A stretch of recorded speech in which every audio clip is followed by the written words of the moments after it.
and welcome to the Open Range Radio Show, the radio show where the West is still alive and cowboys are still king. And my name is Troy Andrew Smith, and I'll be your guide across the open range. You're listening to Open Range Radio with Troy Andrew Smith.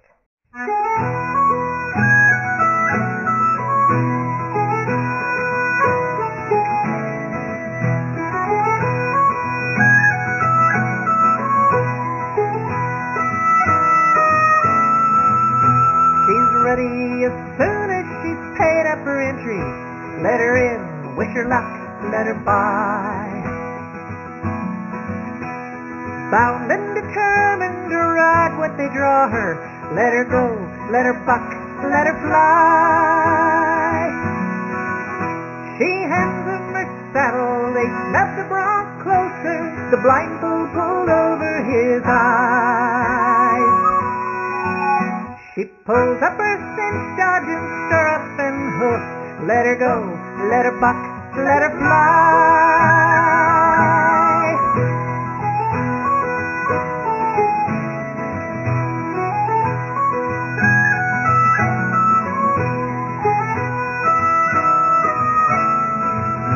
She's riding as soon as her foot hits the stirrup.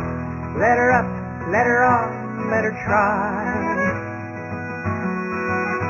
She hears herself saying, okay, let me have him. Let her go, let her buck, let her fly. That bronco's a sailing and jabbing the ground. He's a snake, he's a cat, and he's sly. Her spurs are singing that Pendleton song. Let her go, let her buck, let her fly. Somewhere in the air it all comes undone. That bronc leaves her flat in the sky. She'll be there tomorrow, black-eyed and grinning. Let her go, let her buck, let her fly.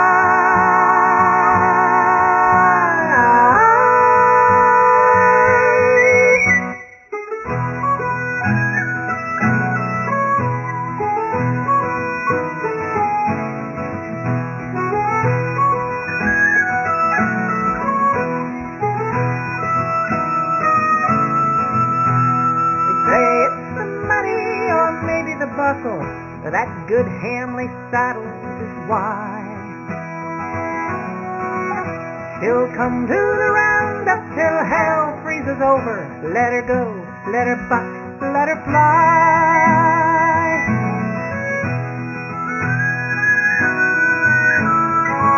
Let her go, let her go, let her buck,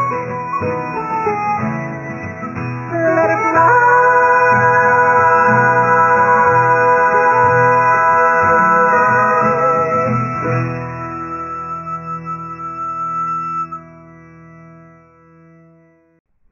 Let her go, let her buck, let her fly. Couldn't have said it better myself, but Juni Fisher's the one that said it, and we're going to be talking to her on the phone here just right after this commercial break. So this is Juni Fisher that we're talking to today, and she is the 2009 Western Music Association Female Performer of the Year winner. She also won the 2009 WMA Album of the Year. She's the recipient of the 2008 National Cowboy Museum Wrangler Award, was the 2008 Western Music Association Songwriter of the Year. For those out there that are listening and haven't been to your concerts and really don't know much about you, why don't you tell everybody kind of how you got started? Got started in the music business? Yeah. Well, I sang a little solo at my kindergarten graduation, and I just ate it up. And I worked with my sisters as a sisters act. We were kids. We did all the little local talent shows, and we always won.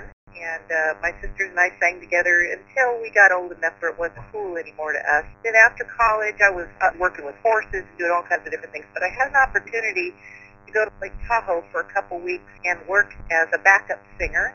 And it was more money than I had ever seen in a week time. And I thought, wow, I could do this and make money doing this. Then later on, I worked with several different country dance bands as, you know, the female singer in the band and playing rhythm guitar and singing backup, and kind of learned the the shop and was writing songs at the same time. By that time, I lived over in Santa Ynez, which is just north of Santa Barbara.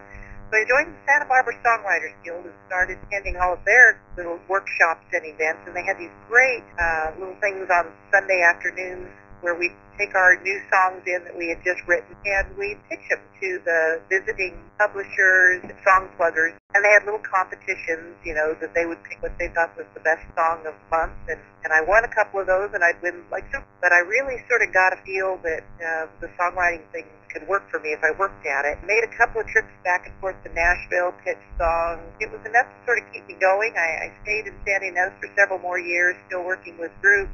I had a band in Los Angeles that played to those. That was back when those huge dance halls were going. It was right after the urban cowboy craze, and we had this one dance hall we played where they could get 1,000 people in there, and they would. And they had us on big screen TVs while we were playing, and it was really an amazing number of people that would come out to dance, and I would work with them Friday, Saturday, and Sunday nights, and then go back home to my job in Santa Barbara. By that time, I had picked up and moved to Tennessee and taken a horse-related job. I'd already been around Nashville, around the music scene a little bit. I knew it was something that was kind of daunting, but I decided after, it was maybe a year before I got brave enough to go out and play some writer's night. That was really a good place to go to school. You know, they say if you want to be an artist, you need to go to Paris and be where all the artists are. Or if you want to be in the fashion business, you need to go into New York where the fashion business is and just be immersed in it. And that was what I did here in Nashville. I just really immersed myself in the songwriting.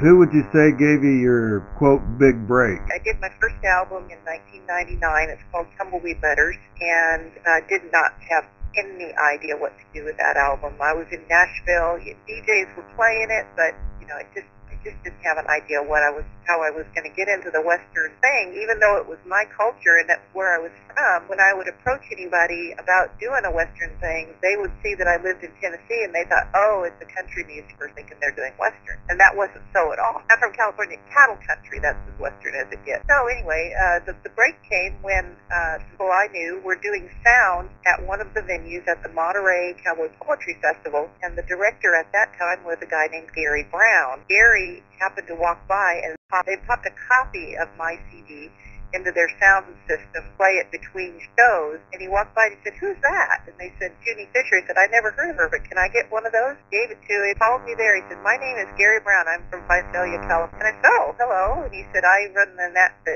Monterey Cowboy Poetry Festival. We have one spot left. Can you do this music live? Well, yeah, I can do it live. He said, did you really write all these songs? Yes, I wrote those songs. And he said, I'm going to hire you. I'm going to take your word on that. I want to hire you right now for the festival for next year. So that was my break, and that really started the ball rolling. It's always amazing how things kind of come full circle, isn't it? You were living in Santa Ynez, go to Nashville, get your big break back at the Monterey Film Festival, and now you're on radio out of Santa Ynez again.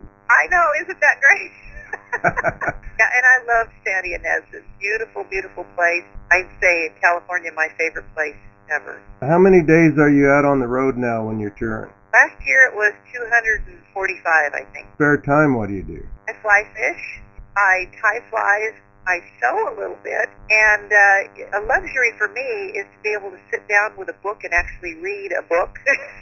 But I also carry fly fishing gear on the road, so I get to fish all over the country. And word has gotten out, so people sort of set that up where it's part of my contract. Let's see, your husband and you are, I take it, very close, but how does he handle you being out on the road 200 days a year? He knew what he was getting into when he married me, and I told him before we got married, you know, and I wasn't touring full-time yet. I was going out for a week at a time and coming back, and I still had a day job running a saddle shop here. I told him, I said, you know, if I get this worked out the way I really want to, I'm going to go full-time. And I said, so if that is a problem, and if you think that's going to bother you that I'm gone all the time, you know, and I'll miss you terribly. You don't get to marry me and then say later, I don't like you being gone. And, you know, I have, of course, a lot of friends in the music business, and I see a lot of marriages that cave in.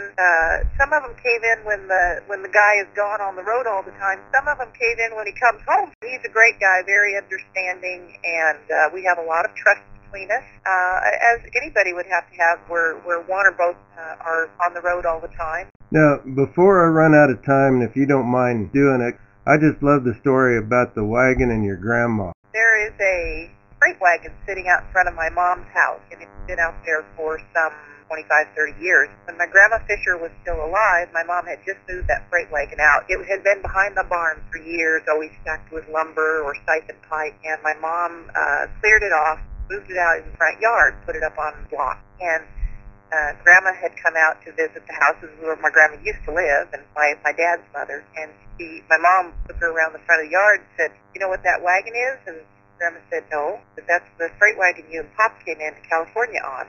They came in 1914 on that freight wagon through Southern California over the pass. And Grandma said, "Oh, I hated that wagon." What keeps you going at all this stuff? Well, I love what I do. I really love that I get to do this thing that I like to do, which is do my songs, tell my stories. I always wanted to travel, but I never really could. Now I travel, I get to sing, and I get to fly fish. And I also travel with a saddle and my straps and boots and spurs and all kinds of stuff, so that if I have an opportunity to go ride with some friends, I can go ride. So I get all these things I love to do and get paid. Well, Juni, I thank you very much for your time, and you're just an angel. That's all I can say about it. Now, how's the book doing? Yeah, actually, it's been doing really good, and it's, this radio show here should be hearing about it. Terrific. Raidersburg Gold is the name of the book for people out there that haven't heard about it yet. And when's your next album coming out? Well, I have not started on a new album. I'm really running right now still with Let Her Go, Let Her Buck, Let Her Fly. We've got the OU Cowgirl Live shows coming up that we're now booking for next year. I just don't know exactly what I want to do with the next album yet. Every time I finish one, I say, okay, that's it. I'm empty now. There's no more. And then usually within 6 or 8 months, I've got it in mind for a new album. I thank you very much, Juni, and I can't tell you how much I appreciate you doing the show, and I love to listen to you sing and play the guitar and tell your stories, and I think anybody that can make it to one of your shows is going to enjoy it just as much as I do. We'll look forward to seeing people, and thank you so much for making this happen for us. Try not to catch too many fish, because your arm will get sore after a while. We'll see you down the road. Thank you very much. We enjoyed you on Open Range. Bye-bye. I'm going to leave you with this poem that is kind of the way I feel about life. It's called From Across the Campfire. It goes something like this. From straight across the campfire, the old cowboy sat staring at me. His body was bent and twisted and reminded me of a gnarly old tree.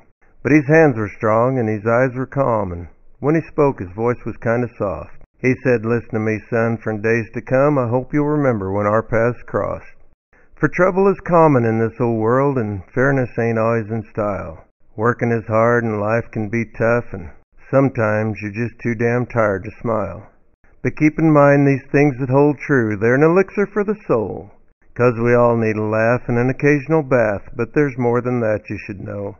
Now a good horse you can feed every bit as cheap as an outlaw or a nag, but he'll fill you with pride every time that you ride, and about him others will brag. An old dog's faithful, honest and true, and he might even save your life, but he'll always love you till his days are through, and he's cheaper by far than a wife. Now some days are rainy, miserable, and cold, and you'll curse the cloudy skies, but when the sun breaks through and the sagebrush blooms, God's majesty will dazzle your eyes.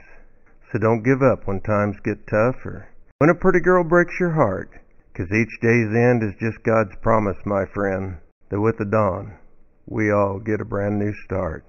Now for all you cowboys and cowgirls out there listening, maybe some of those that are just a little bit cowboy at heart, this has been the Open Range Radio Show, and my name's Troy Andrew Smith. And if you'd like to know a little bit more about me, you can go to my website, which is www.troyandrewsmith.com. There's even the first 2 chapters of my Western novel, Raidersburg Gold, there for you to read, and make sure that you like it before you spend the money to buy it. And we'll be looking for you folks back same time next week, and we'll ride the open range with you.